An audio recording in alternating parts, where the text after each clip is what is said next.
My dear brothers and sisters, I have designed tonight's program to give us a lot of information, a lot of facts about the mediation report that Otumfuo Osei Tutu II, the Asantehene, presented to the Republic of Ghana. However, I will be traveling in the next 1 hour or two. So I'm not too sure whether I'll be able to deal with everything that I wanted to share with you. Nonetheless, we will deal with the most important thing, which is the mediation report. But let me just share with you the lineup for tonight. If time permits, we'll look into the outcome of the Asantehene'S mediation. We'll look into the legal effect of PNDC Law 75. We'll also look at the constitutional status ante, the implication of the repeal of PNDC Law 75, the implication of the Supreme Court ruling, the lost opportunity for permanent peace in Boku, bribery allegation against Asantehene by Kusazi, one of our greatest mistake in the mediation. Number 9, MPP and NDC, my personal experiences and concerns. And last but not the least, the forbidden truth. My dear brothers and sisters. So this is the lineup. And to start with, I will play a video of the report. I pieced together relevant portions that we need to interrogate in the entire report. So let's listen to the video. I will encourage those of you at home who happen to have pen and papers, listen to Otumfuo and then take notes of whatever you want to take note. And then we will have a fruitful discussion. I am equally aware that it appears that the government and traditional media are giving a blackout to the Nairi, his spokespersons, the Mamprosis, to get their concerns into the public domain. In fact, they've been arresting Mamprosis who are critical of the report of the Otumfuo, or I may say, his conduct. I know one of my brothers, Badi Gamsuda, has been arrested. He is currently in police custody. I'm also aware that one of my younger sisters was arrested in Tamale regarding that. And of course, the Bokunaba in skin by the Nairi is also currently under the custody of the government. For whatever his crime is, we don't know. I'm not going to focus tonight's program on these three important personalities in the Mamprugu kingdom. So let's stay focused on the mediation. We're going to interrogate, we're going to scrutinize the outcome of the mediation, my dear brothers and sisters. So let's carefully listen to Asantehene, and then after that, we'll revisit. We'll meet again here to do the discussion. It was an arbitration, and I'm not here, as I said, to say that this one was wrong or this one. I'll present the facts as they are. Like I said, it was a mediation. It was an arbitration, and I'm not here, as I said, to say that this one was wrong or this one. I'll present the facts as they are. And that's what it should be binding on all of us, whoever is there. I've spoken to before I came yesterday, I was on the phone for more than with my brother, the Nairi, explaining the circumstances to him in terms of the decision I took. And I have spoken to the Bakutoma, taking time all these periods to be speaking to everybody about it. Yeah. So we have to read what I wrote so that everybody, my brother, the Nairi, and my son, the Bakutoma, will all know that that is exactly what I said. So it isn't the president who is doctoring anything. Yeah. At the commencement of the hostilities, the government of President Akufo-Addo had issued statements stating government's view on the legal position. Both President Akufo-Addo and now President John Dramani Mahama came to a conclusion that historically, governments have intervened to resolve the matter without lasting peace. Again, they indicated that the courts of Ghana had also been invited to resolve the issues implicated in the Boko matter, and their pronouncements have not been respected by other sides if it went against them. As a result, both governments, who now represent the two main political traditions, now take a position that I should define a solution to the Boko situation using mediation, and my recommendations or conclusions shall be enforced by both governments at all times as a traditional solution to the problem. So, it is important to give a brief assessment of the documents submitted by the Nairi and the Bakutoma, as well as oral rendition of their respective cases, as part of efforts to mediate the chieftain's dispute in Boko to ensure lasting peace. That's an examination of the respective cases of the parties relative to the facts, custom, tradition, and the law will be evaluated and or examined. So, the case of the Mampuses is that Mampuku Kingdom started in Pusiga near Boko and founded by Nabewa at a time when there was no ethnic group in the Boko area called Kusasi. After the demise of Nabewa, Na Tosugu became the Nairi and decided to relocate the capital of the Mampuku Kingdom from Pusiga to Gambaga, but he appointed a Tingunaba, a caretaker, to take care of his father's shrine at Pusiga. It was further asserted that in the 17th century, the 10th Nairi, called Na Atabia, decided to secure his territory by establishing garrisons and military posts at key positions that were uninhabited, which led to the establishment of Boko and 5 other towns. The first chief of Boko was one Na Ali Atabia, who was the son of Na Atabia in the year 1721.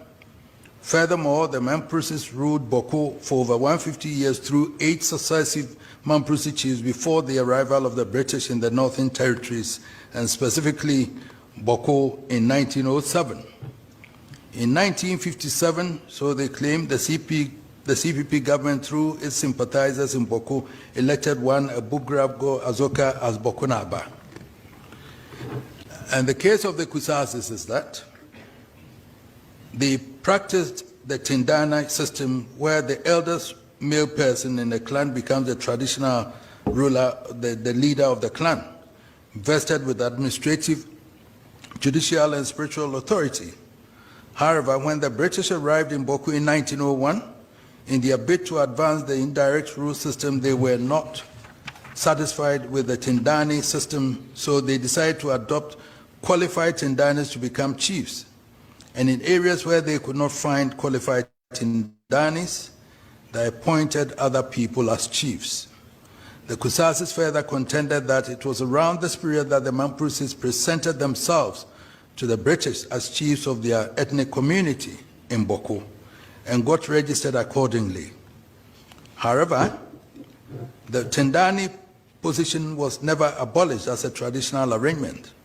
Thus, the chiefs and Tindanis coexisted, but the new Mamprusi rulers became power-drunk and started misusing their authority over the Kusasi landowners, hence a decision by the Kusasis to remove the Mamprusi chiefs and replace them with their own.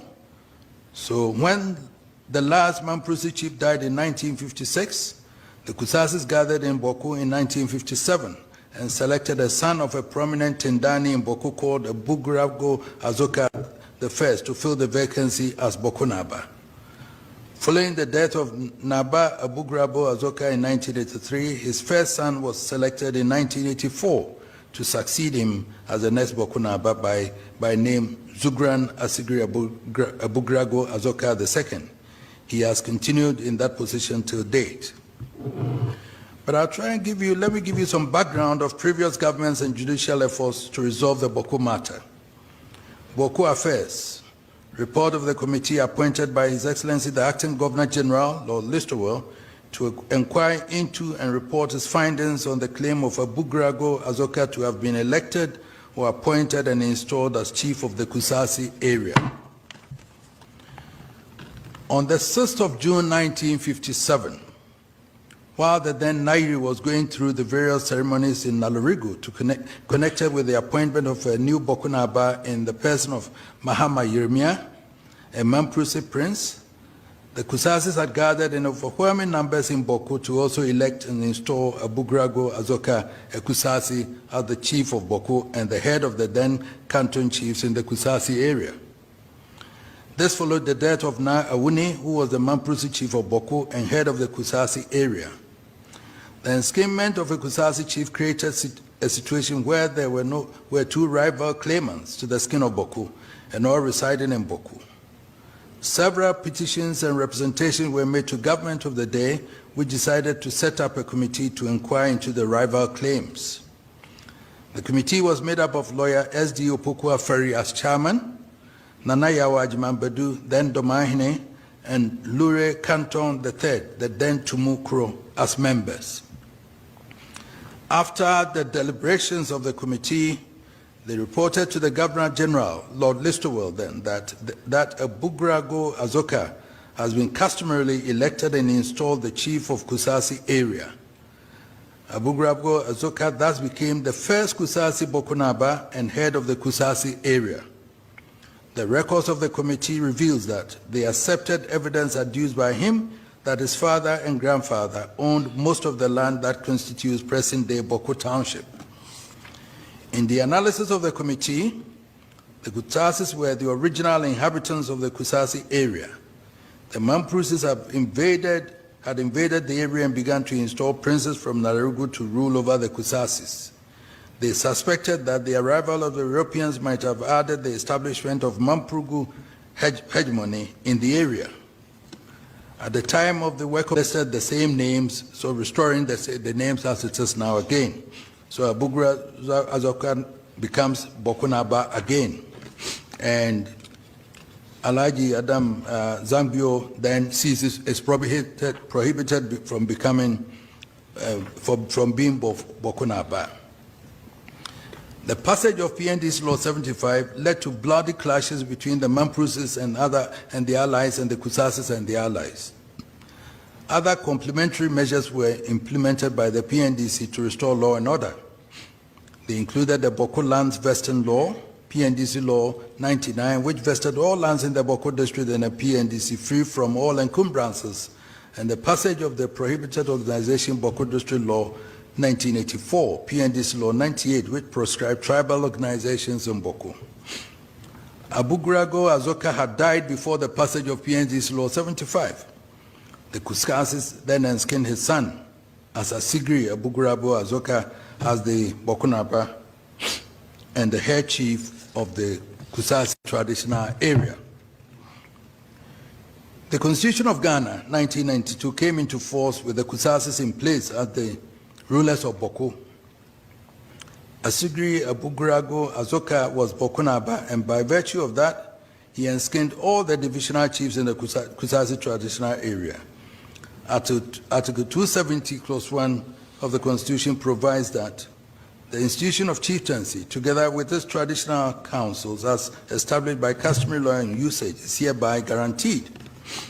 So the position of Asigri Abugrago Azoka seemed to have been frozen in time by the 1992 Constitution, until one Alhaji Ibrahim Adam Zambio mounted a challenge in the present Supreme Court.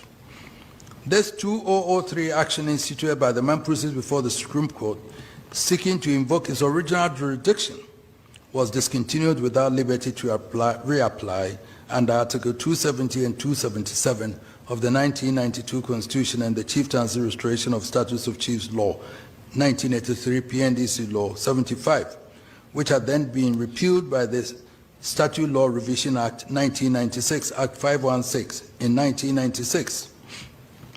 On Tuesday, the 29th day of April 2003, the Supreme Court of Ghana provided what legal analysts believe to be finality to the question of the Boko skin. The ruling was very short and yet profound. Report says, the application to discontinue is granted but without liberty to apply PNDC law, liberty to apply under PNDC law 75 and Article 270 and 277 of the 1992 Constitution. Cost of those days 10 million to the first defendant. Signed, G.K. Akwa, Justice of the Supreme Court, T.K. Aziz, Justice of the Supreme Court, S.A. Brobe, Justice of the Supreme Court, S.G. Beidou, Justice of the Supreme Court, Dr. S. Chum, Justice of the Supreme Court. To reapply under Article 270 and 277 of the 1992 Constitution and the Chieftaincy Restoration of Status of Chiefs Law, 1983 PNDC Law 75, which had then been repealed by the Statute Law Revision Act 1996, Act 516 in 1996. On Tuesday, the 29th day of April 2003, the Supreme Court of Ghana provided what legal analysts believe to be finality to the question of the Boko skin. The ruling was very short and yet profound. Report says, the application to discontinue is granted but without liberty to apply PNDC law, liberty to apply under PNDC law 75 and Article 270 and 277 of the 1992 Constitution. Cost of those days 10 billion to the first defendant.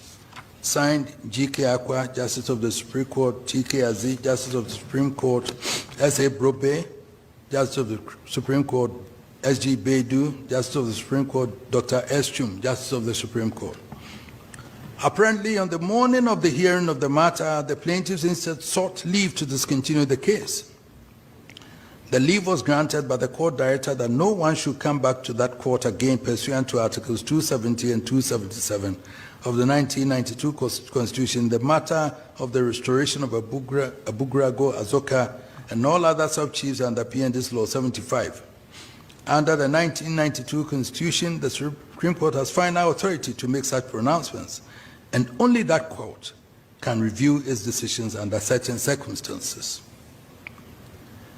I've gone to great length to review the history of various legal resolutions of the matter and the involvement of the various military regimes to show that this matter has traveled a long, tortuous legal and political journey. In spite of the efforts of various courts and governments, the Memphis did not give up their claims, and the Kusasis did not relent in their efforts to assert their independence and identity as a self-ruling tribe. The Nairi kept insisting that the Supreme Court has not ruled on the issues implicated in the Bokonskin matter. Asigri Abugrago Azoka insisted that the Supreme Court gave finality. When I took over from my predecessor, Nana Addo Dankwa Akufo-Addo, in the security briefing he gave me, he mentioned that he had invited Otumfuo to be the sole mediator in the conflict that was raging in Boko at the time. And so shortly after I took over, I paid Otumfuo a visit to confirm, the status of mediation and whether he actually had accepted to mediate. And he confirmed that he had.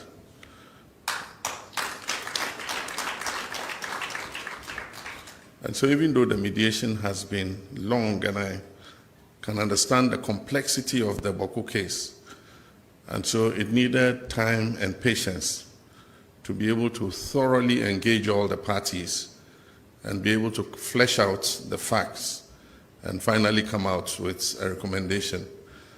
Today, I'm pleased that we have come to the end of that journey, and we're embarking on the next leg of the journey. And as he himself said, This was not an arbitration. An arbitration normally will make an award on who is right and who is wrong. This was a mediation, and the next leg of the journey is to reconcile our two brothers and sisters from the Kusasi and the Mamprusi side. This conflict is not winnable militarily.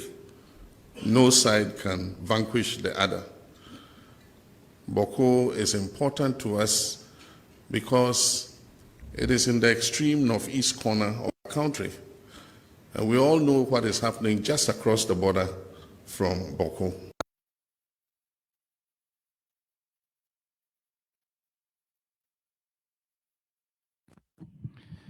All right, my brothers and sisters,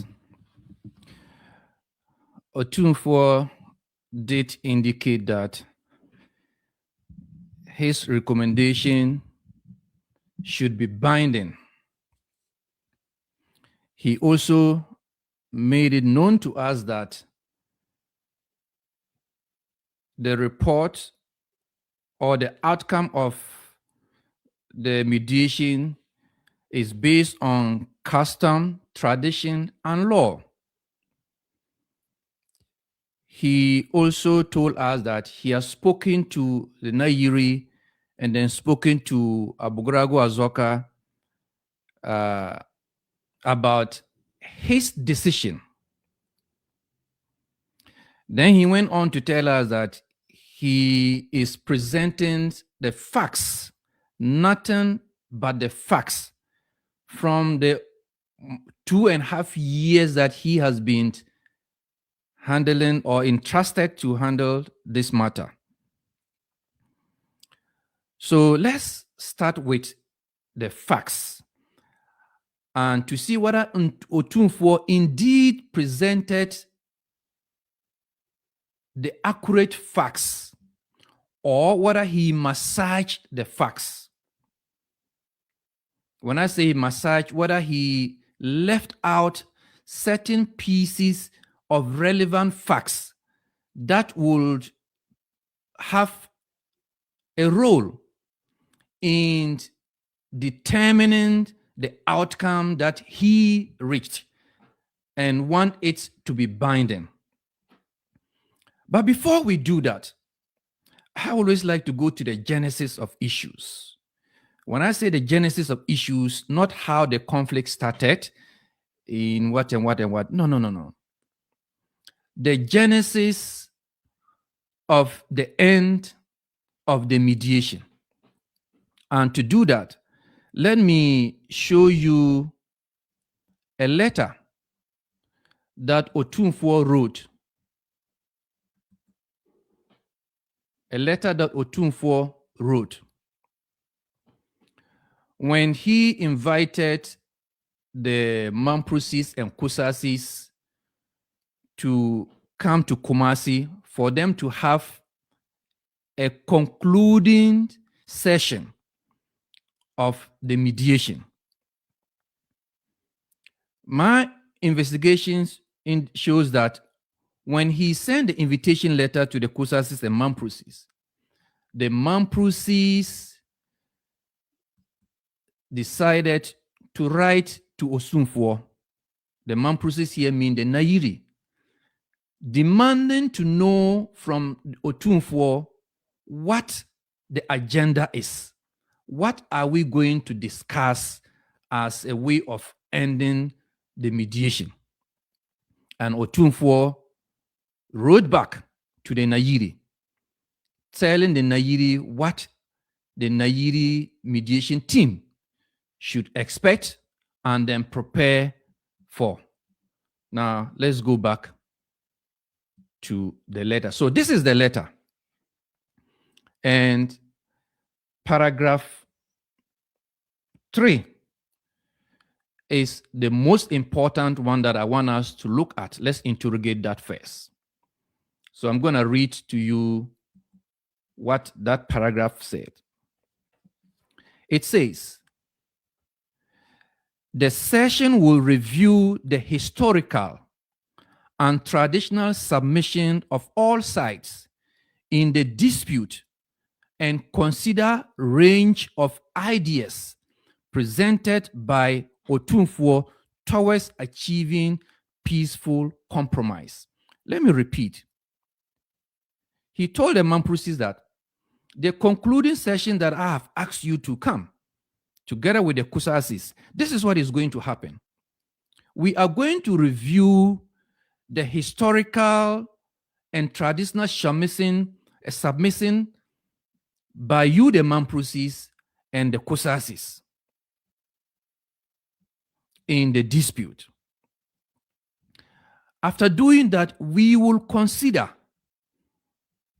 ideas that I, Otumfuo, will present to you at the session towards achieving peaceful compromise.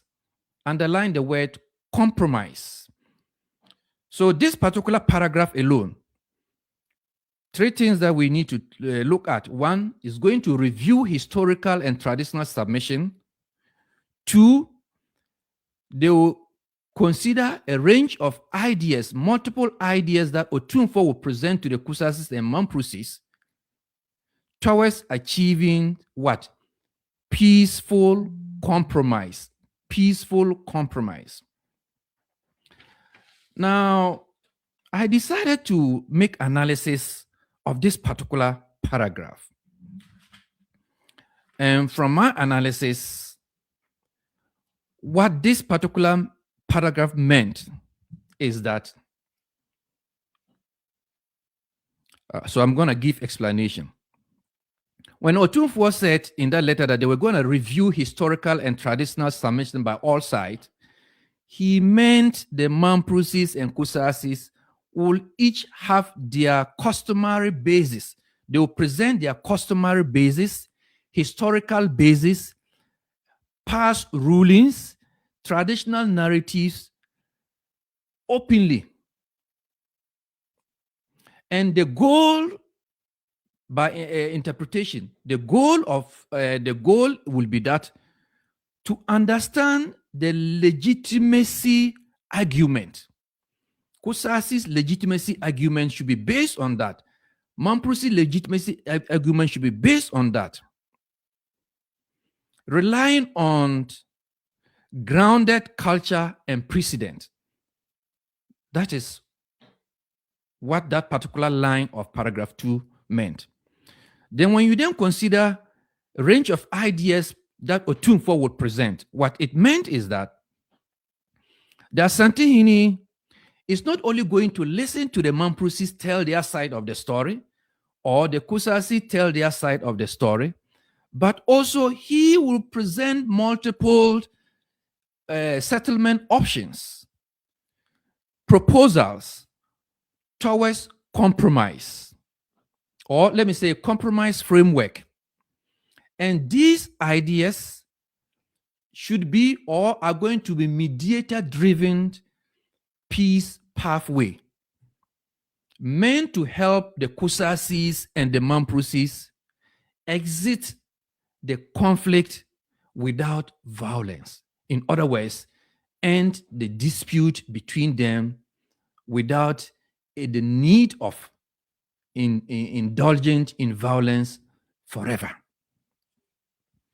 Last but not the least, when Otumfuo said, towards achieving peaceful compromise, peaceful compromise, what that meant is that the purpose of the last day of the meeting or the session is not for him to impose his final judgment or recommendations at that meeting, but to blend fact findings with solutions, exploration, seeking an outcome that both sides can live with to restore peace. So compromise. Now, I wasn't at the the meeting, the last session, I wasn't inside. I was in Ghana, I was in Kumasi, but I wasn't inside. Anything I heard is somebody who was inside telling me. So since I wasn't inside, I can't know whether what Otumfuo said in his letter, exactly that was what happened. I cannot tell. It is onto the Mamprusis mediation team who were there to tell us exactly what happened, if they think it's necessary. Now, when you consider this background, and then you then go into the report itself, where Otumfuo said the report was grounded on custom, tradition, and law. And in giving what he claimed as facts, he was just giving bare facts. He gave the Mamprusi version, starting from Nagbewa all the way to Na Atabia, went Na Atabia in Skins, Na Ali in 1721. After that, he also went on to give the Kusasi's version. Now, let's pay attention to the Kusasi version and then interrogate the facts that Otumfuo want Ghanaians to believe that he has done an excellent job. And so his recommendations and findings and whatever should be binding. Granted that it can even be binding, we'll interrogate that. Right? So when you listen to Otumfuo in giving the narrative of the Kusasis admitted that the Mamprusis were chiefs, blah, blah, blah, blah, blah. Now, it got to a point that the Mamprusis were power drunk. I'm quoting Otumfuo. He used the phrase power drunk. That is what the Kusasi told him.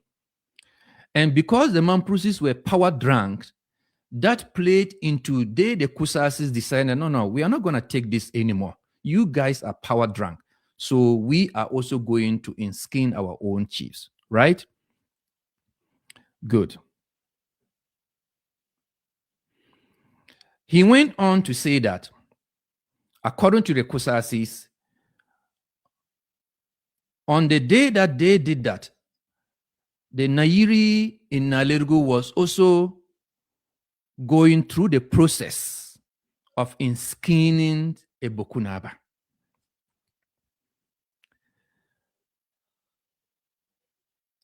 And the Kusasis also went ahead to inskin their chief. Now, let's understand that this particular background, the genesis of it is that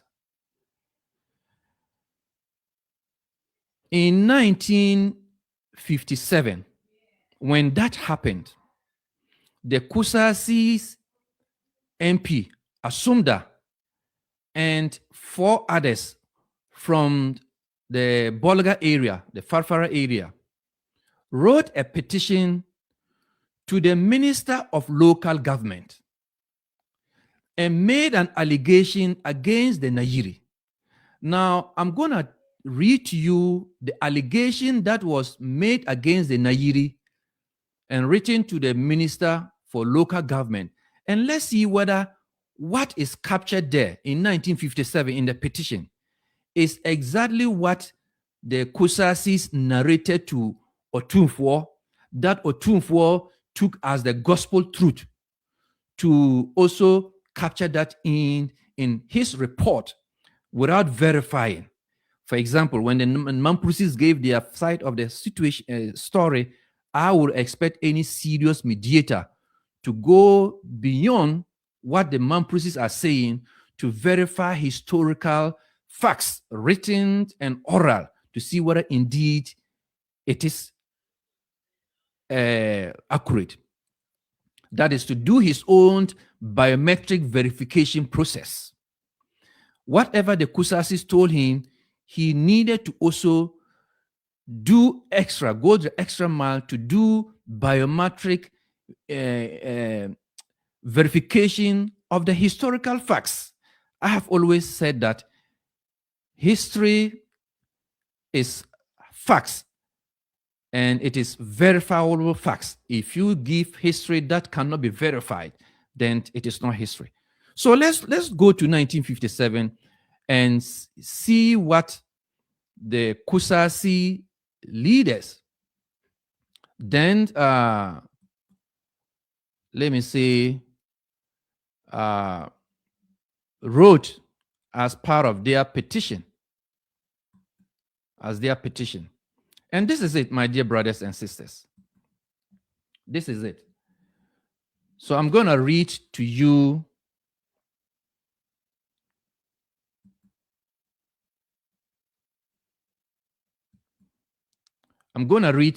what I just showed you on the screen, ladies and gentlemen.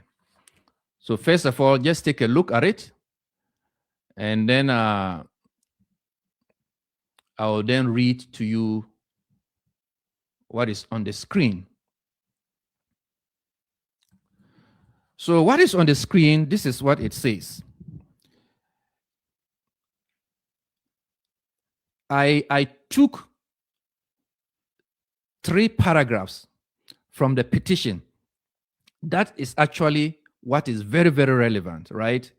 And that petition was addressed to the Minister of Local Government, and it was written in June 1957 by Asunda, who was a member of the constituent, let me say parliament, right? But there's a particular word for that. Parliament. It was written by Asunda, a Kusasi, and 4 others from the Farfara area. Now let me quote the relevant part. I quote, "In the past, the native custom of the people of Mamprusi area had been that a man who hailed from a royal family and commanded the overwhelming support of the people and elders was elected and installed as a chief of any village or town. The present Nayiri was installed by the elders and canton chiefs of Nalerugu through the secret ballot system. What some of the chiefs and people now find is that owing to the constitutional and political evolution, there is no regard to the original custom." Now, the last paragraph, very important. It says, "At present, there exist 2 chiefs in Boku town. The one installed by the Nayiri and the other by real Kusasis known as Kusanaba. The Kusanaba does not pay allegiance to the present Bokunaba. As a result of this, there is no peace and order to the district. We therefore appeal to you that in order to restore peace and good order, a committee of inquiry be appointed to go into the case and find out who is the rightful person to rule the Kusasis." My dear brothers and sisters, this is very, very imperative. And this is 100% pure fact that Otumfuo needed to take into consideration and read it like I read to you, to the entire nation, and of course to the president. Why is this important? Because in what I just read to you, it gives you the real genesis of the misconduct of the Kusasis in 1957. Why do I say it's a misconduct? The petitioner's claim, when you read carefully, bordered on custom and tradition of the Mamprusi people.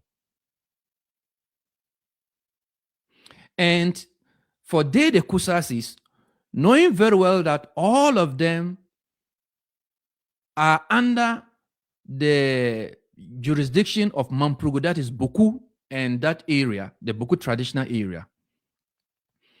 In their view, the custom and tradition that they know about the Mamprusi way of inskinning chiefs in any village and town in the Boku traditional area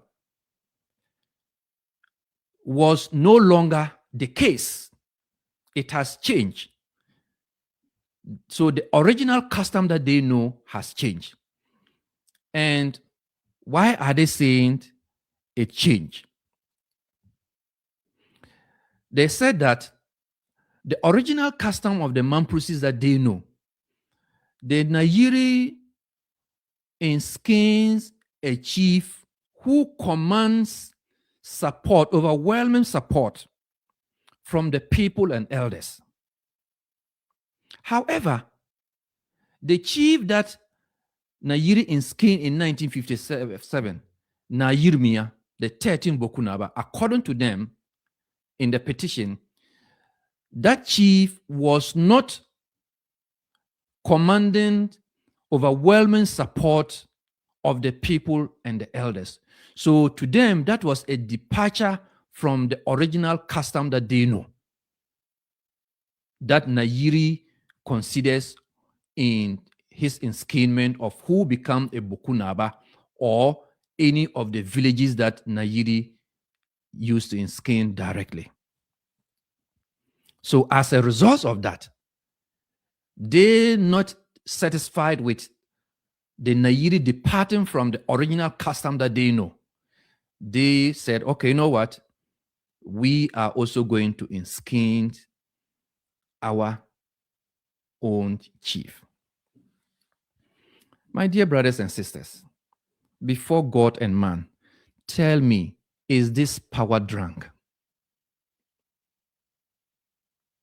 Is this about custom and tradition, or it is about power drunk, as the Kusasi told the Asantehene, and Asantehene also felt that it is necessary for him to proudly tell the president and Ghanaians about that, without telling them exactly what occurred in 1957 in the petition of Asunda and Co.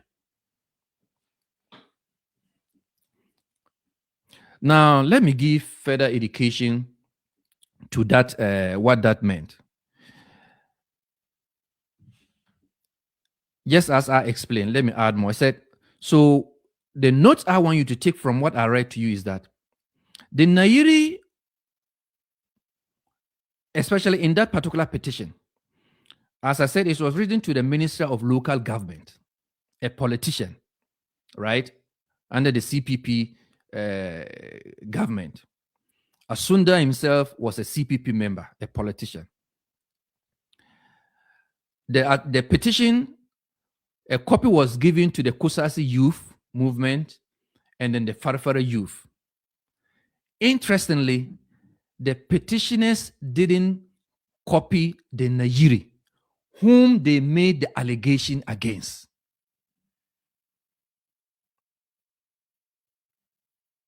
Are you getting the point? You made an allegation against Nayiri. That Nayiri departed from the original custom of the Mamprusi that you know. So as a result of that, you are not satisfied, so you are inskinning your own chief, right? Granted, that is okay. But why not copy the Nayiri, your petition, so that the Nayiri will know that, oh, indeed, you are genuine about your concern. And he will also be given the opportunity to respond to your allegation as to whether indeed that is what happened or that didn't happen. They didn't copy the Nayiri. So the government too didn't see that it was wise in terms of natural justice and fairness to let the Nairi know that this is a petition that we've received from the Kusasis about you, the way you now inskin chiefs and all that. What have you to say? They didn't do that. So it was on this basis that the committee of inquiry was formed by the CPP government. Of course, the Governor General then was also in power. Now, you also realize that from what I read to you, the first issue raised, as I indicated earlier, the first issue raised in the petition was about custom and not about land ownership. The petitioners were not talking about Boku being Kusasi land. They were concerned about custom. The second issue raised in the petition was about the Kusasis' unwillingness to pay allegiance to the Boku Naba that the Nairi in skin na Yirmia. Their unwillingness to pay allegiance to him at that time, because in their view, na Yirmia did not or wasn't commanding enough overwhelming, it wasn't commanding overwhelming support from the people and elders. Now, who are even those people and elders? Let's grant it is the Mamprusis or other, because we know that there was some misunderstanding among the Mamprusis, right? Good. Now, as a result of their unwillingness to pay allegiance to the Boku Naba na Salma, because the Nairi departed from the original custom and practice that they, the Kusasi, know when it comes to inskinning a Boku Naba or any other chief in any village. As a result of that, they then wanted to have their own chief. Then you can say self-rule, you can term it as independent or whatever. We respect that, my dear brothers and sisters. Now, so this is the actual fact that Otunfo refused or failed, deliberately failed to capture into his report.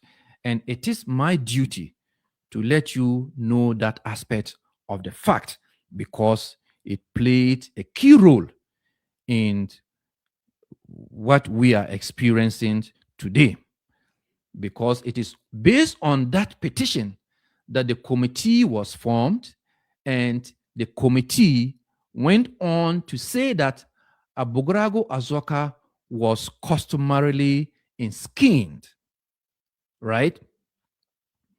Now remember, in the committee, they wanted in the petition, the petitioners wanted the committee to inquire as to whether let me take it here. Therefore, we appeal to you that in order to restore peace and order, a committee of inquiry be appointed to go into the case and find out who is the rightful person to rule the Kusasis.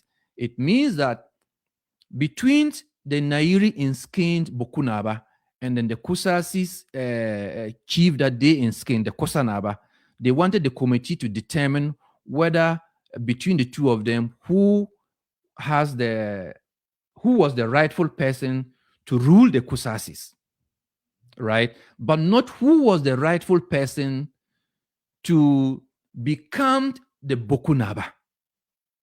Let's get that distinction very well, because there's a lot of propaganda and massaging of facts and all that, right? So Kusasi community now had their chief. Kusasi community in Boku skinned their own chief. And they said, go into it and decide whether the one we in skin has the right to rule us, or the one the Nairi in skin has the right to rule us. And the committee said that the one you in skin has the right to rule you. The committee then went on to say that he is the Bokunaba, blah, blah, and all that. So you see how the massaging of things started and then created the difference, the problem, right? Then the committee went on to say that the Boku is Kusasi, they are the original inhabitants, which Asantehene highlighted, right? But of course, there are other things that Asantehene refused or failed to highlight, my ladies and gentlemen. So that is what I want to, we need to have that context in scrutinizing the Asantehene mediation report. Now, that said, let me show you what the Opoku Fare Committee said. Opoku Fare Committee.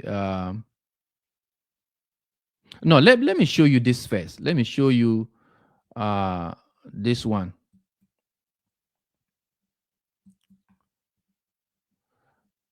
Give me a minute. Let me show you some important document here.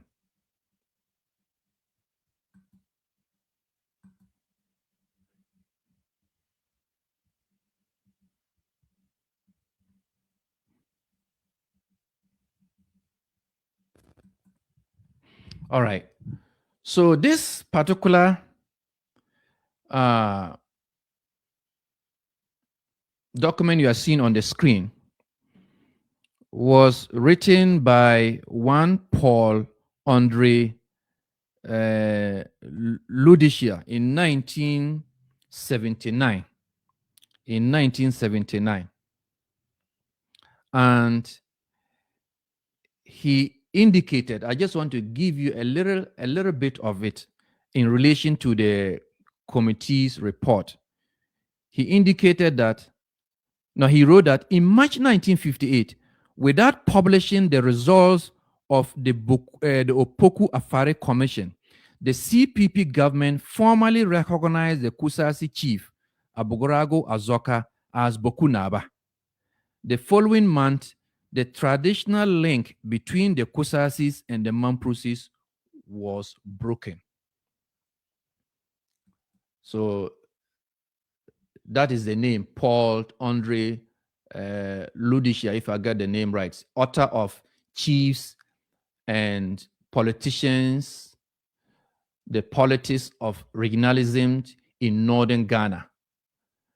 So this was written in 1979, and you can find this particular portion that I read in pages 173 and 174, my dear brothers and sisters.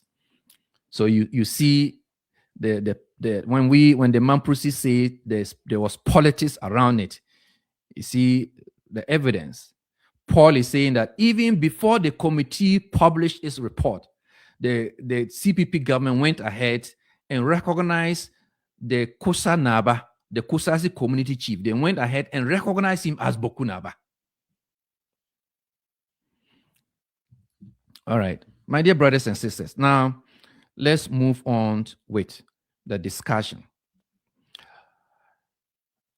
Let me deal with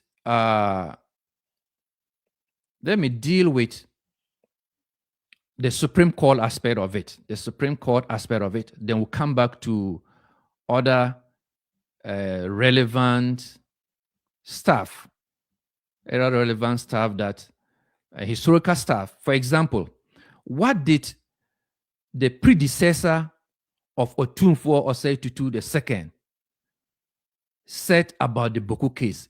Once upon a time in the 1980s, he also was a chairman of an important committee that was formed by the PNDC government. What did he say, my dear brothers and sisters? We'll look into that. And then you compare that and compare to the Otunfuo, the way he mediated, he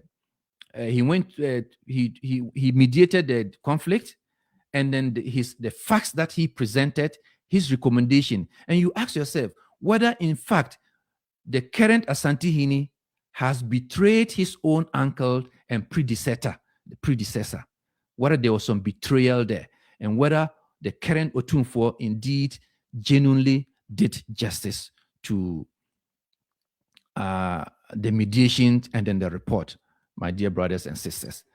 Now, Otunfuo went on to say in the presentation of his facts that legal analysts, talking about the Supreme Court ruling, he said legal analysts believe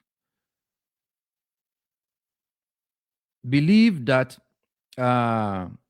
the Supreme Court ruling brought finality to the Boku chieftaincy dispute. That was why he said legal analysts believe that it brought finality. Now, who are those legal analysts that Otunfo is hiding from us? Remember, when Otunfo took his time to read the ruling, he mentioned the justices who sat on the case. Right?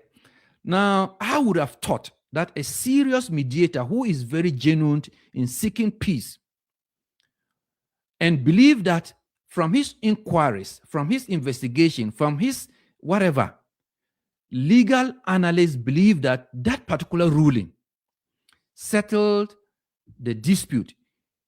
He should have gone ahead to mention names of those legal analysts so that we will really know whether indeed they have training in law or they don't have training in law. That's one. Two, we will know whether indeed they understand constitutional law or they don't understand constitutional law. Three, we will see whether they are 419 lawyers or they are not 419 lawyers. And then, of course, we will know that this is what legal analyst A said. This is his reasoning. And then we'll see whether we can challenge that reasoning or not. You see, but Otunfo deliberately did not tell Ghanaians that. He did not give the names. And I think there's a big question mark on that. Take note of that.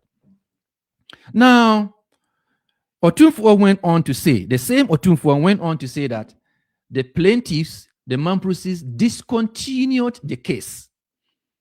And the Supreme Court made a ruling, and the ruling was profound. He said just some few sentences, but it was profound, right?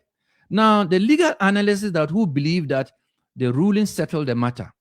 Let me tell you one lawyer who represented the Bokunaba, Aninchema Bukuragwa Zoka, the Kusasi Bokunaba. What he said, and then it will give you a clue as to whether Otunfo indeed is being genuine with the legal analysis that he is claiming, believe that the ruling settled the matter, right? Now, let's also remember that Otunfo admitted that the Mamprosis discontinued the case. In law, there's what we call procedural law and substantive law. You need to understand all this. Otunfo ought to have asked those legal analysts whether when a case is discontinued, when a plaintiff filed a case in the court and then later on apply to discontinue the case, and then the Supreme Court says that, or let me say the court says that we have given you the liberty to withdraw the case, but you don't have the liberty to reapply, to refile the case before us again. Whether it is talking about procedural law or substantive law. Procedural law here is about the processes, the legal processes that you need to take, right? You need to file your case before the court. The court need to give you the opportunity, you make your statement, give the defendant the opportunity to also make his counterclaim or whatever. They will listen. These are all part of procedural processes. Substantive law deals with the issue itself. So after going through the procedural law, then substantive law then comes in. It is substantive law that judges will use to make judgment. Right? Now, let's see what Martin Hamidu also wrote. Now, this is what Martin Hamidu said in one of his articles. Martin Hamidu, in his article, told us that, I'm just quoting some relevant part. He said, the plaintiffs sought to escape a decision by filing a notice of discontinuance. He went on to say that I argue that the parties had crossed the Rubicon and urged the court, if it was mindful of allowing a discontinuance of the action, to do so without liberty on the part of the plaintiff to come back to the Supreme Court. Read Martin Hamidu's lips, to come back to the Supreme Court on the same facts and issues. On the same facts and issues. And what were the issues? The PNDC Law 75. Right? Martin Hamidu went on to say that the court allowed the discontinuance of the action by the plaintiff against the defendant without liberty to come back, and he repeat, to the Supreme Court on the same matter. Right? Now, when you read subsequent articles from Martin Hamidu, you will realize that Martin Hamidu was hammering on jurisdiction. Jurisdiction, and jurisdiction is a key component of procedural law. Now, let me read to you some evidence from Martin. I gathered from Martin Hamidu's own writings. This is not an article, but this was what Martin Hamidu himself filed before the court, before the Supreme Court. My dear brothers and sisters, just give me a minute. I have a lot of papers around me that I really wanted to do justice to this, but unfortunately, time is not on my side. Time is not on my side. Of course, we will talk about the bribery allegation against Otunfuo, so don't worry about that. We'll talk. Good. So now I have it. Now, during the, what is it? Let me put it this way. When the Mamprussi lawyers filed the case at the Supreme Court, Martin Hamidu was the defendant of Aninche Mabugragwa Zoka, the Kosasi chief. And Martin Hamidu, on March 10, 2023, filed a motion on notice to raise preliminary points of law and for an order to set aside the writ and statement of the plaintiff. He filed a motion on notice telling the court that I want to raise preliminary points of law before you even go into whatever the issues, right? Well, before you determine whether PNDC Law 75 is inconsistent with the 1992 Constitution or not, before you go into that, I want to file preliminary, I want to raise preliminary points of law, right? Now, listen to what. He raised about 4 points of law. 4 points of law. And point one, Martin Hamidu said that the court lacked jurisdiction. The Supreme Court lacks jurisdiction under Article 2, subsection 1, 130, subsection 1, 270, 273, subsection 1, and 274, subsection 1, to entertain the plaintiff action against the defendant. So it was about jurisdiction. He was telling the Supreme Court, listen, you don't have jurisdiction to even entertain this. I think I have made a program and talked about this some years back, you understand? That's why I said there's nothing under the sun that I haven't spoken about the Boku issue. So sometimes just like a repetitive things that I'm doing, right? And he went on to quote those sections in detail, what it said in the Constitution. Now, point of law number 2, he said that the question raised by the plaintiff action that is premised on PNDC Law 75 are not judiciable by this court by virtue of Article 107, 270, 273.1, 274.1, and 291 of the 1992 Constitution. Now, non-judiciable means what? Martin Hamidu was saying that the action by the plaintiff premise on PNDC Law 75 was unreasonable. It was indefensible, right? So based on that, he wanted the court to just throw the application out. Just throw it out, right? Point of law number 3, he said that the court lacks jurisdiction. He repeated again. Point 1 was about jurisdiction. Point 2 was about the premise, the PNDC Law 75, the premise on PNDC Law 75 being unreasonable and indefensible. Martin Habiru said so because he knew the law had already been repealed. And the Mamprasi lazy lawyers, they didn't even know that you're taking a matter to the Supreme Court about constitutionality. And you know that we had just moved from military regime to constitutional rule. And basic law should require that you should do investigation to know whether the 1992 Constitution repeals some laws or not. And if indeed the Constitution repealed some laws, is Law 75 among it or not? They didn't do that. Lazy people. See, that was the beginning of the MPP trap against the Mamprsis that the Mamprsis don't know. I will not go into detail about that, but let's move on. So point 3 also was about lack of jurisdiction. And point 4, Martin Hamidi said that plaintiff's writ and statement of case disclose no cause of action against the defendant. Now, this is very important.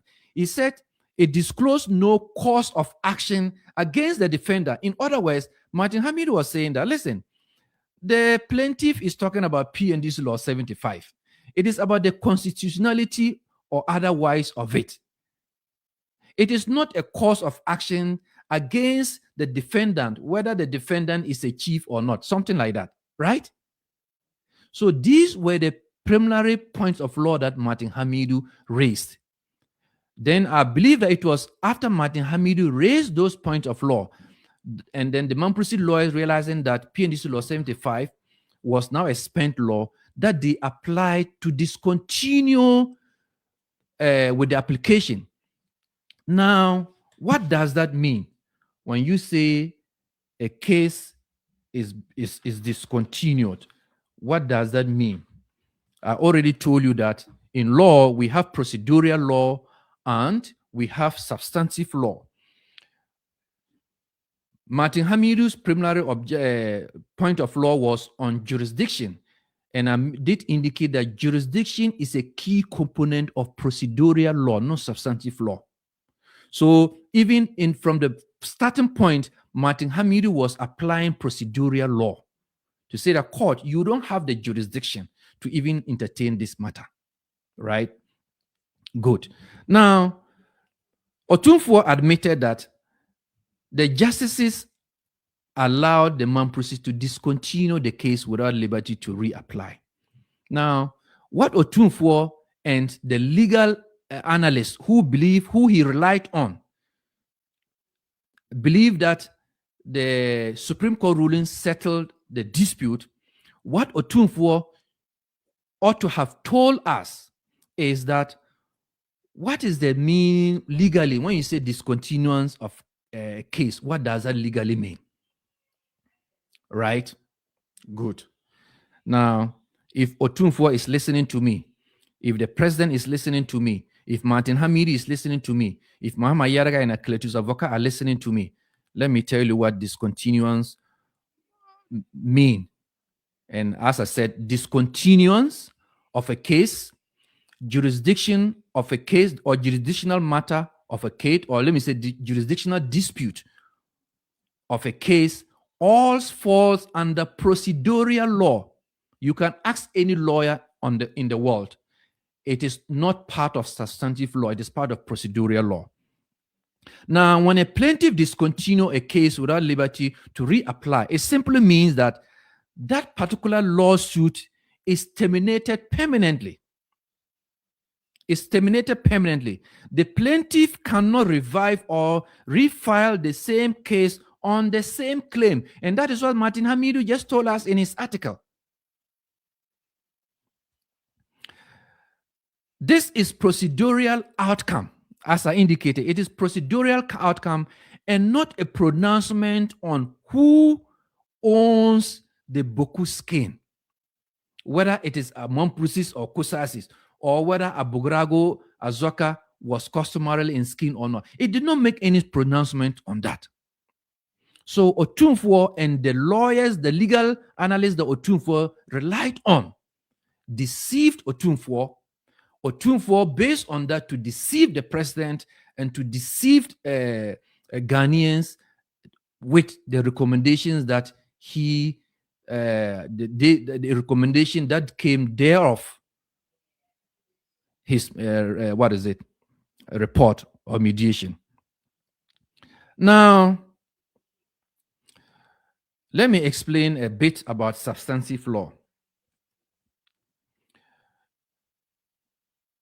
When a Supreme Court makes a ruling on substantive law, based on substantive law, that is based on the merit, that is the Supreme Court goes into an issue, look at it, apply the law, the facts, the evidence, and everything, that is substantive law. Now, when a Supreme Court does that, it becomes binding. It settled a legal question or legal question tied to customary legitimacy. We are talking about chieftaincy, right? So that is what ought to have happened. And state recognition. And that decision stands unless overturned by the Supreme Court again, another time, right? Now, usually, it is from substantive law. That is when the merit of the case is considered. Evidence and everything, facts and everything is considered. It is there that a judgment is then given, and not a two-paragraph ruling that Otumfuo is using that to say that he has mediated and by Supreme Court ruling. No, Mr. Otumfuo, please. We don't do that. Right? You did a poor job, and I'm being very honest and candid and respectful to you. You did a very poor job. Now, what is judgment? What is judgment? When I say what is judgment, I'm talking about law in legal sense. What is judgment? In legal sense, a judgment is a formal, final, authoritative decision issued by a court that resolves a dispute or determines legal questions brought before it. The PNDC Law 75 was about legal question. Did the court make a determination on it? The court did not make a determination on it. The court allowed the plaintiff to discontinue the case. Now, that is, in legal sense, that is what judgment is. But an inquisitive law student or a friend of the law, like me, I'm not a lawyer, I'm just a friend of the law. A friend of the law here is, I have so much interest in law. So maybe I may just have to consider myself or call myself street lawyer, right? So when you have that street lawyering curiosity, right, hunger for understanding law, you will ask the next question.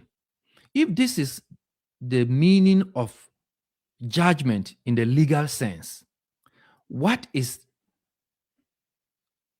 are the elements of judgment? What constitutes judgment? What qualifies as a judgment?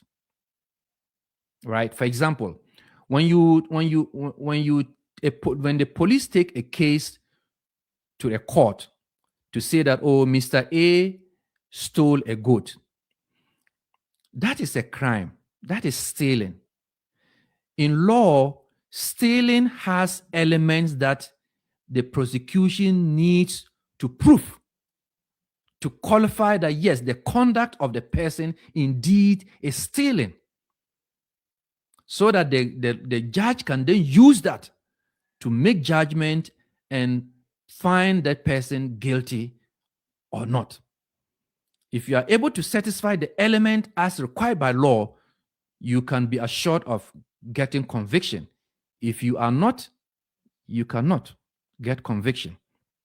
So what are the, when we are saying that the Supreme Court didn't give judgment on the matter, we need to let the listener understand that when you talk about judgment, this is what judgment means. This is the difference between discontinuing a case. This is the difference between a ruling or a court order and a judgment. And this is what judgment means. And this is what constitutes judgment in law. So what constitutes judgment in law? I will give you 5 fundamental elements. One,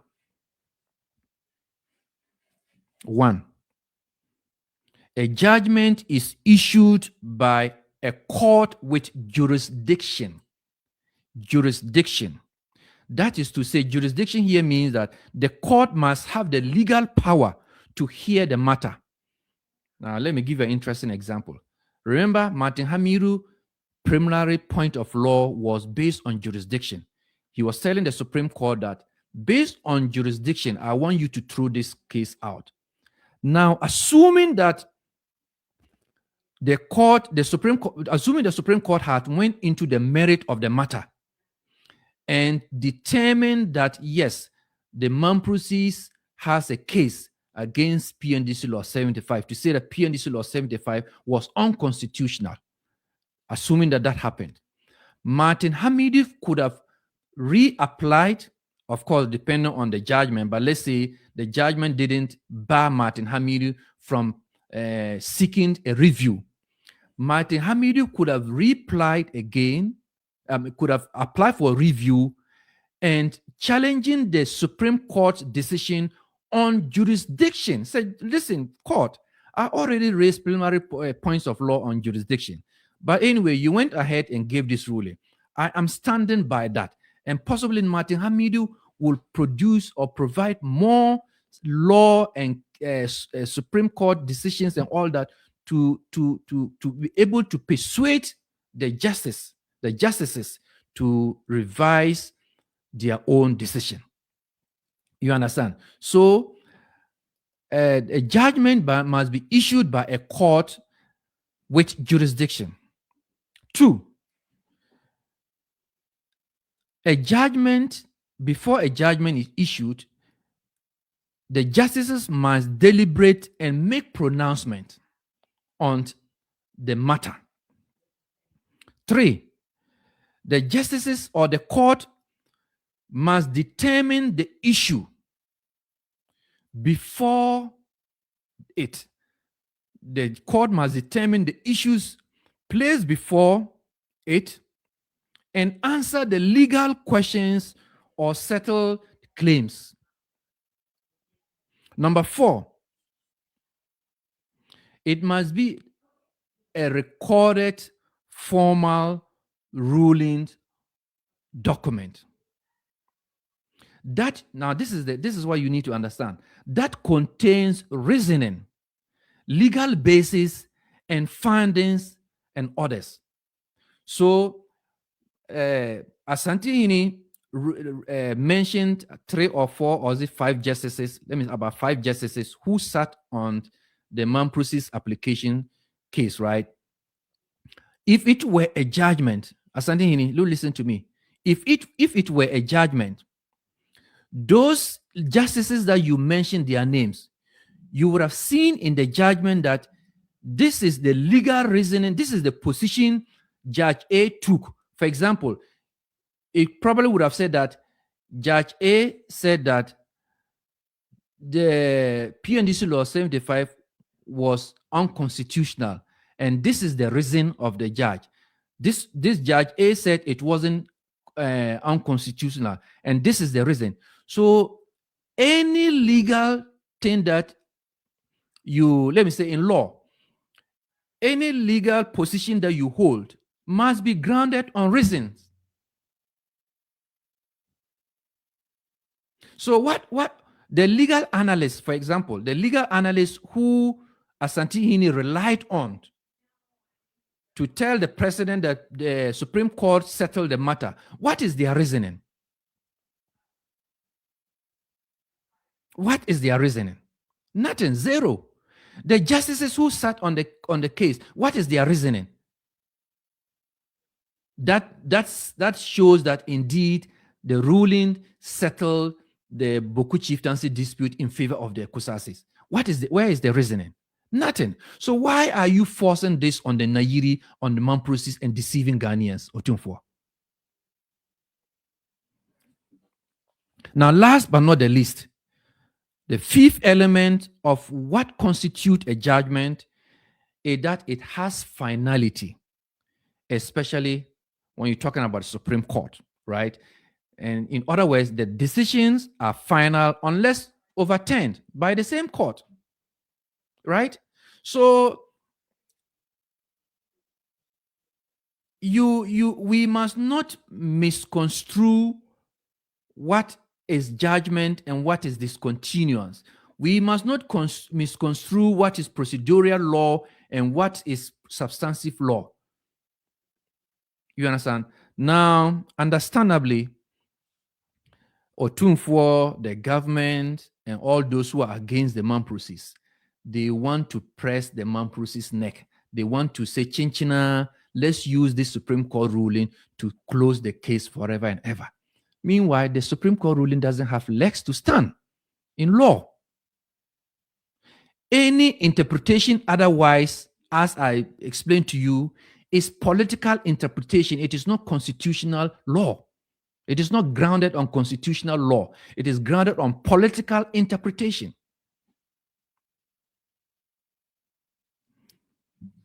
All right, my dear brothers and sisters. So I think, as I indicated to you, I'll be traveling.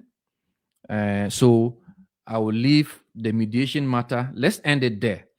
And let's go to allegation. There is an allegation against Otunfo about his mediation. That allegation is coming from the Kusasis. The Kusasis are saying that Otunfo was bribed. Do I have the evidence? Yes, of course. You can trust Voice of Mampuku. Very authoritative. We don't make allegations. We don't discuss issues and make allegations against people without evidence. So I am going to say this.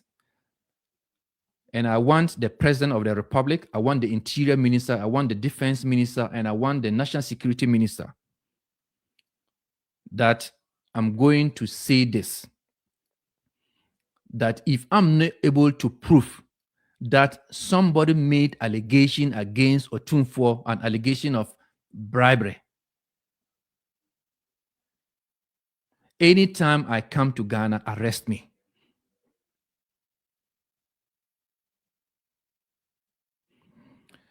Now, the evidence I'm going to give to back my assertion, I also want the Interior Minister, the National Security Minister, and all that, the President, I will want them to look for this particular guy and the lady and interrogate them and get more, go to the bottom of this allegation.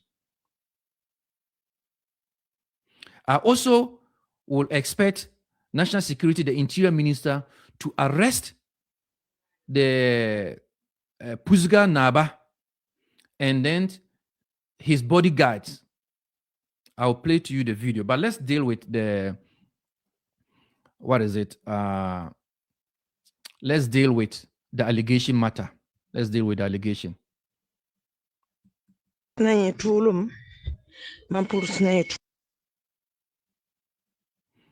So, my dear brothers and sisters, I'm going to play to you the allegation made against Otunfo. The allegation was made by Kusasis in Kosal, and I have translated it in English. So I'll play to you the allegation and then read to you what I translated. so that those of you who don't understand Kosal, you understand what was said against Otumfuo. All right, let's go on.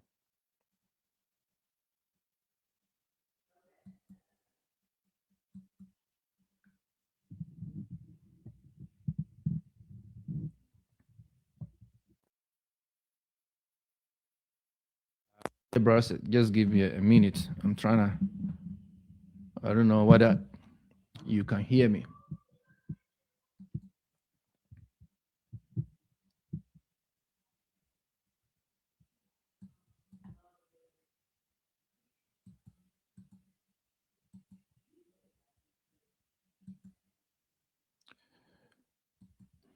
All right, give me a minute. Let me get the video back. I mean the audio back.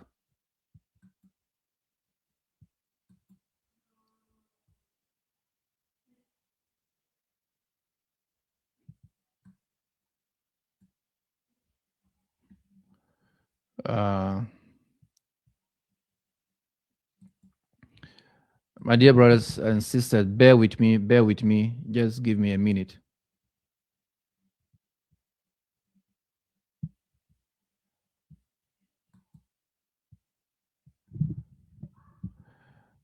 Yeah, I think my network is down, so you bear with me. Just a minute. It will come on, and then we'll listen to it.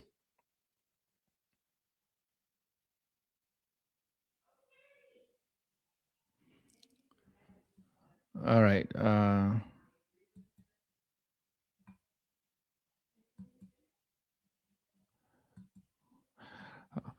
All right. Well, my dear brothers and sisters, okay? Let me try another video. Let me try another video to see. Let's play this video to see. Domin ya nuna musu kama tun da wanga abu ba nasu bane ya da so su yi.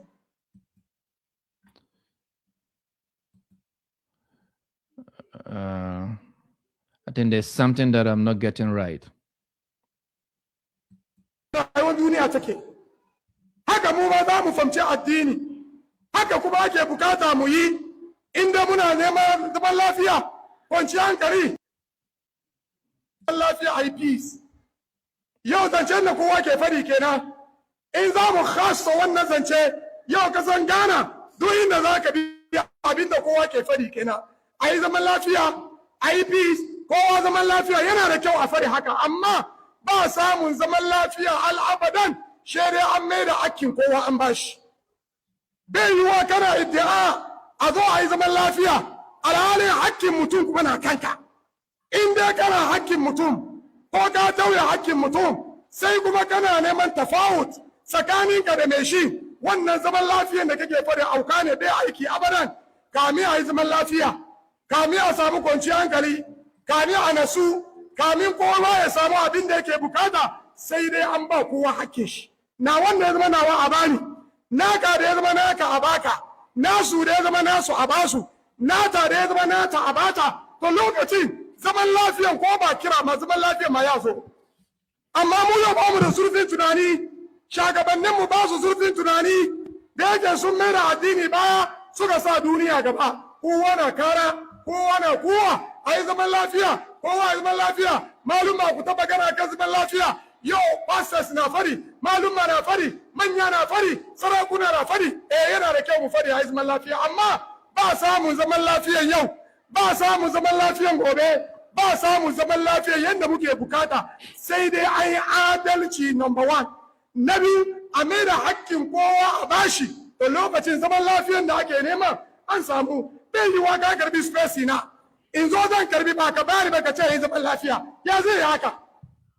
Wanda hakki na ne, ka san ni na disable abin a bani, ka san nawa ne, amma she ka kika bani, she ka kuma komo baya kana ce ai zaman lafiya, wannan ba hauka bane, menene jama'a?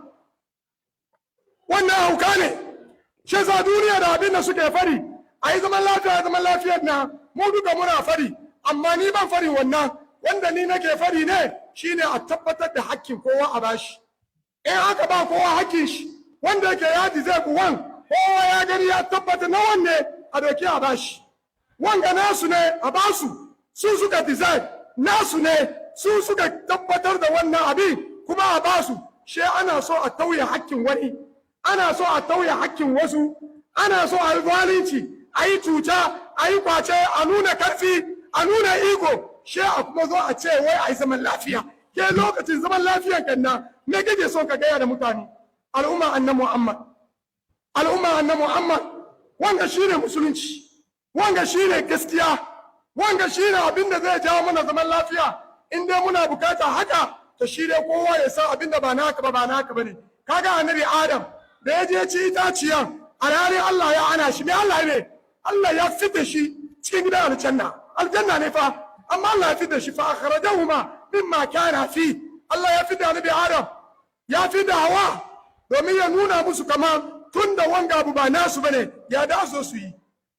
To haka rayuwar duniya take, haka mu ma za mu famci addini, haka kuma ake bukata mu yi inda muna neman zaman lafiya, kwanci hankali a unguwa, a gida, a bayan gida, a masallatayenmu, a makarantunmu, a duk da za mu yi taruwa mu musulmai, to mu yi kokari mu try aikin kowa a bashi lokacin na zaman lafiyar da ake bukata, da abin da manya suke nema, da abin da gaba gari ke bukata, sai ka ga mun samu abinci.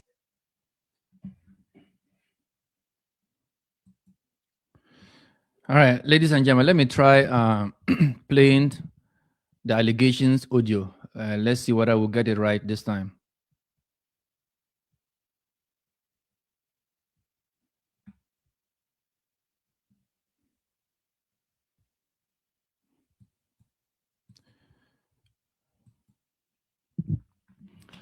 All right, so what we'll do is that let me read to you what is in the video audio.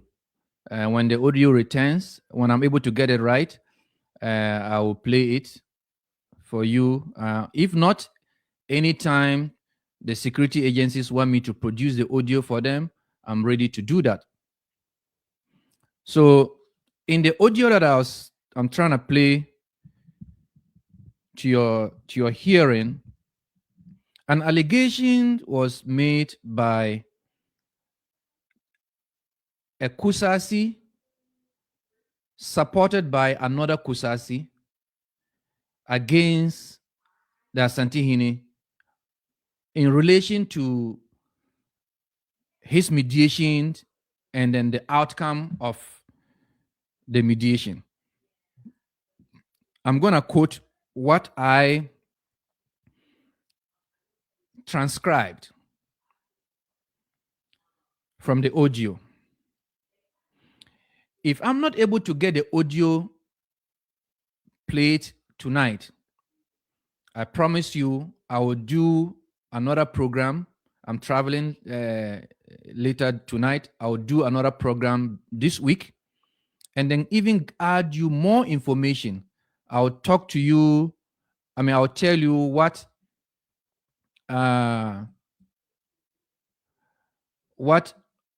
the predecessor of the current Asantehene'S, how he handled the same Boku issue when he was the president of National House of Chiefs. I will play that also to you, my dear brothers and sisters. But let me go back to, let me read to you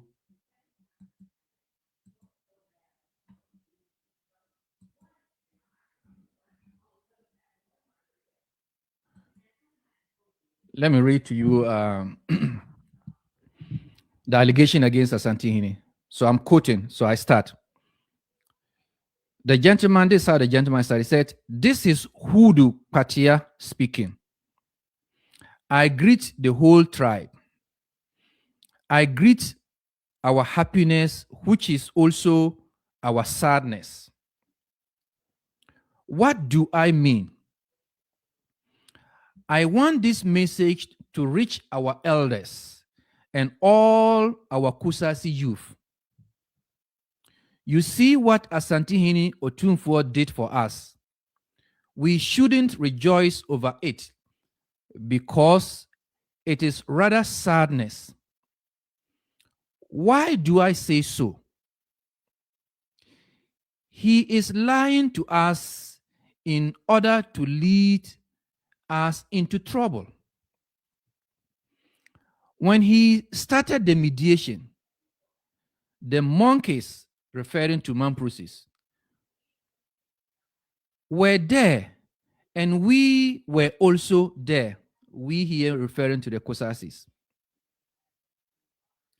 When he was about to declare, big men, or say elders, took money and added to it, so as to resolve it as it was years back, up until now, and the conflict restarted, disturbing or troubling us.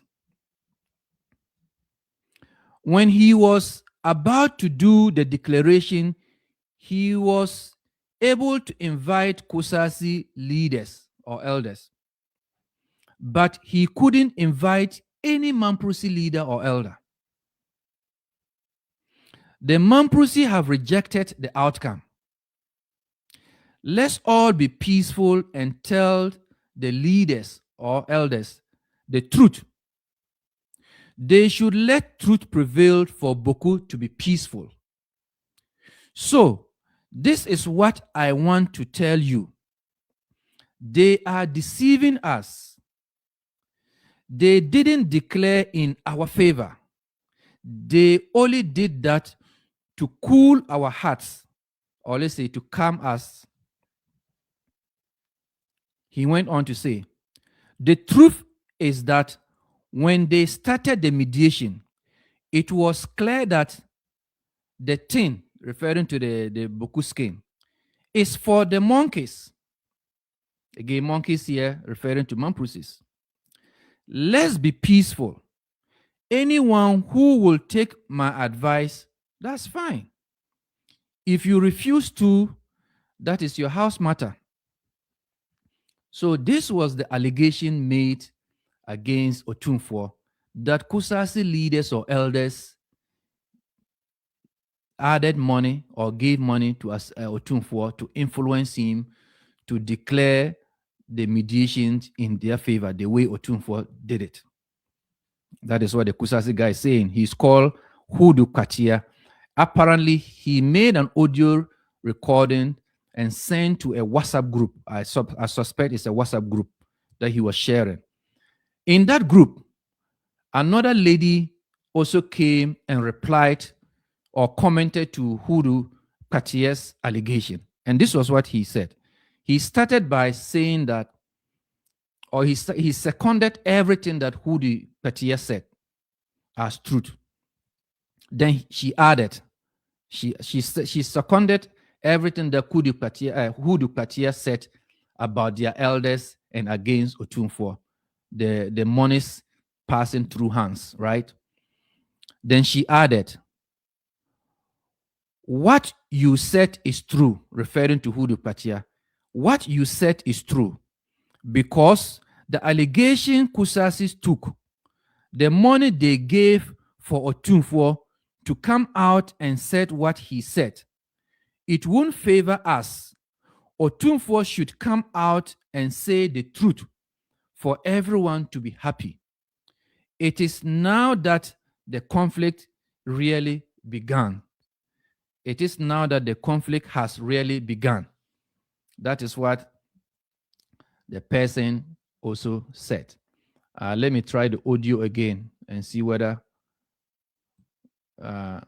we will get it right this time.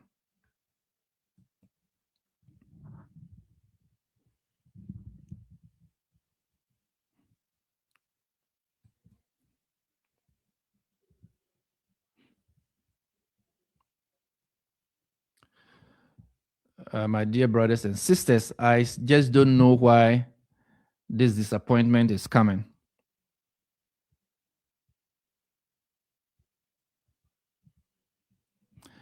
All right, so probably what I would do is that I will end tonight's program here, and later this week we will continue with PNDC Law 75, what Supreme Court ruling, and all those kind of things, viewed through Martin Hamidu's position. What I have read, the articles that I have read from Martin Hamidu, and the analysis that I'll read all to you. I'll present or do a presentation to you for us to still know whether Otumfuo and the legal analyst who told him that the Supreme Court has settled the matter, and based on that, he made his the recommendations and whatever he did, whether indeed Otumfuo did justice to his own conscience, did justice to Asanteman, did justice to Ghanaians, did justice to John Dramani Mahama, did justice to the Kosasis or not, and how posterity will judge all of us, my dear brothers and sisters. So let's all be patient and then allow things to fall in place the right way, my dear brothers and sisters. So I will come with another repeat this week. I'm not going to give the date, but this week, so that we'll continue with the discussion. Thank you so very much, my dear brothers and sisters, and God bless you all. God bless you all.